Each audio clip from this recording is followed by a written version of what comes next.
Chisaki, Blue Futon, out of the box, or out of the wall, whatever you want to call it, is 13 hours, the 4K release. I do own this also on Blu-ray with the Steelbook.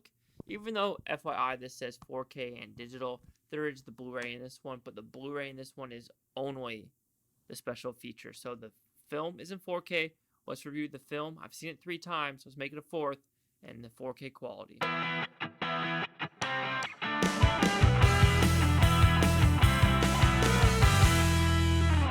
So what is 13 Hours about? It's pretty simple. It's about the attack in Benghazi. These soldiers, these secret soldiers of Benghazi that try to save the ambassador and just save this compound from the Libyan militia that are trying to ambush this compound. And they're trying to save the CIA intelligent agents and everyone in the compound, because it's supposed to be a secret compound that no one's supposed to know about. But when shit hits the fan, it's up to these 6 people, and hopefully some people from other parts of the world can try to help save these people. So what do I like about this movie? Let's just say everything. There's not a thing I do not like about this movie. So with that, I give you the score right now. For this movie, Michael Bay directs it so well. The cinematography is phenomenal. It's very different compared to a Michael Bay movie. Even though Michael Bay does do a lot of big explosions, this one is more down to earth, more realistic, not the Transformers Bayham. There is some Bayham in this movie, but it's realistic Bayham, not like over the top. Because this movie, Michael Bay was very much into the script and trying to tell the story.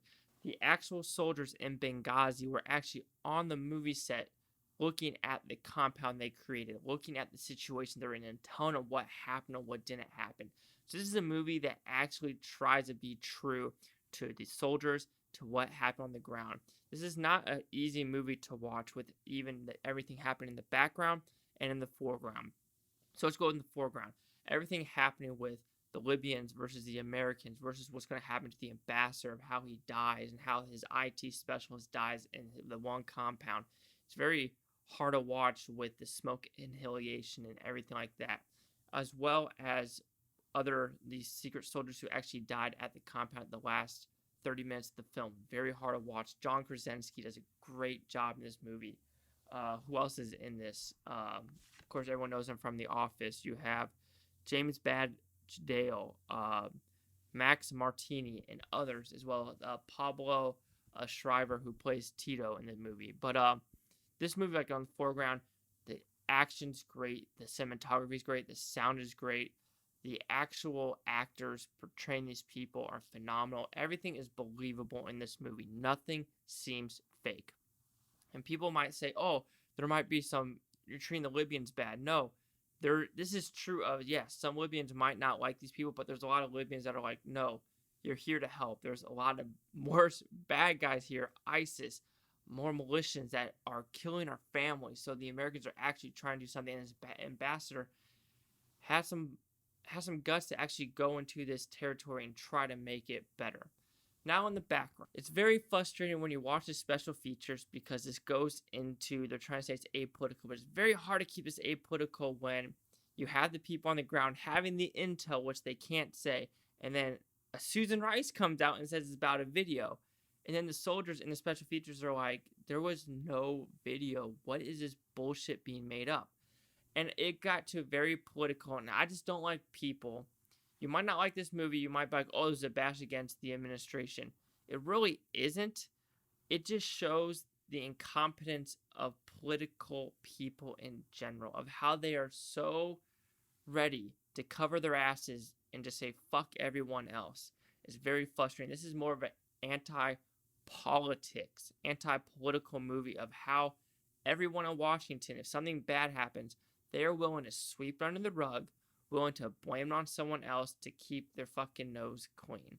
It's very, very frustrating watching a movie like this. There's a very hard scene where this intelligence agent is trying to say, just do a freaking flyby.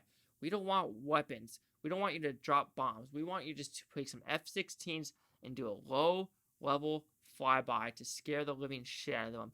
And the government wouldn't even do that.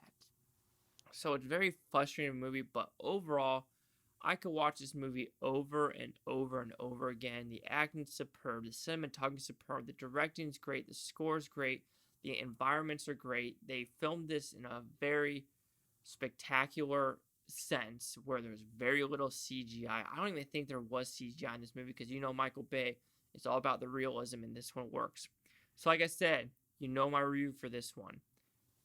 13 hours. Before I give the review, I'm just going to give you a heads up of what I think the actual reviewers are going to say. I'll put $1,000. No, I'll give you my life savings, my Vanguard account, my TSP account that I know for a fact. I haven't looked at the reviews. This one I have not. That there's a couple liberal people out there, especially, I'm going to say Peter Travis, I think that's what his name with the Rolling Stones, is going to give this one a negative movie. He hates Michael Bay, and he hates anything that has to do with pro-America things in it. So I'll put you money, Rolling Stones is going to give this a bad review. But anyway, I'm also going to say, because people are going to say, oh, this is too much of a macho movie. You want soy boys to go in there? You want people with man buns and be like, oh my god, this pistol, is it an M16? How many rounds does this hold? Is this a revolver with 15 clips? Anyway, my review is going to be a 5 out of 5 with Futons equals 100%. So see, the Critics News Scores gave this one. So I was right. Critics a 51% with 222, and the audience score an 82% with 33,523. And here's the critic consensus. 13 Hours, The Secret Soldiers of Benghazi is a comparatively mature and restrained effort from Michael Bay about one that can't quite boost the impact its fact-based story deserves. I have to disagree. It's very much well-deserving of the fact-based. So let's just see what some of the reviews are. Let's see if I was right. Let's literally see. Oh, here's one. David Jenkins from Little White Lies. It's also hateful. Hates women. Hate what? Hates talking, hates tactics, love guns. It's a fucking war movie, bro. Oh, Peter, Rolling Stones, a 1 out of 4. Several critics have given 13 Hours a pass, citing basic skill at the action adventure engineering. It's his failure at everything that else that makes this movie as hard to endure as it is impossible to believe. #helpme. What I guess he was going to hate the movie. I'm trying to see if there's any top critics that are talking about macho-ness and there's so many macho men in this movie. It's just too much macho-ness. As of right now, no. So I could be wrong on the macho-ness for these top critics. But anyway, let's just go to then all critics and see if I just go here real quick. Anything about macho-ness. Overall, though, it's a fantastic movie. People should watch this. But man, reading some of these negative reviews, there's a lot of basically anti-American people for sure. Our typical loud, dumb, and overlong Michael Bay celebration of guns, guys, in America. What's wrong with celebrating America? What's wrong with celebrating your fucking country? I mean, this movie's not celebrating guns. You're in a war. You're going to have guns.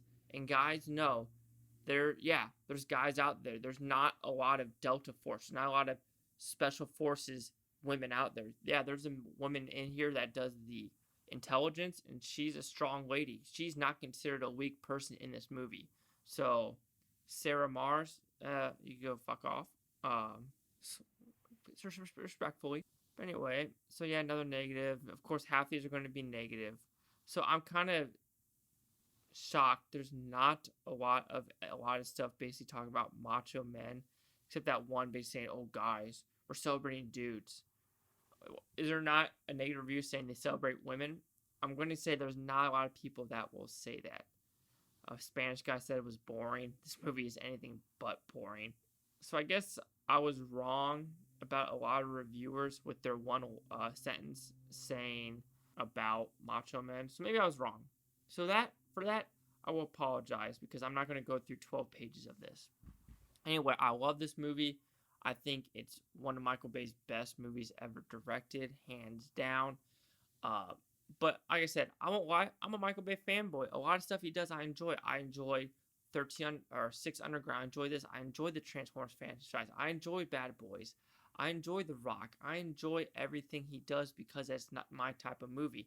And if you're not going to like that, it is what it is. I don't care. Some people like Spike Jonze movies, which I do too. Some people like that. But anyway, 13 Hours, I loved it.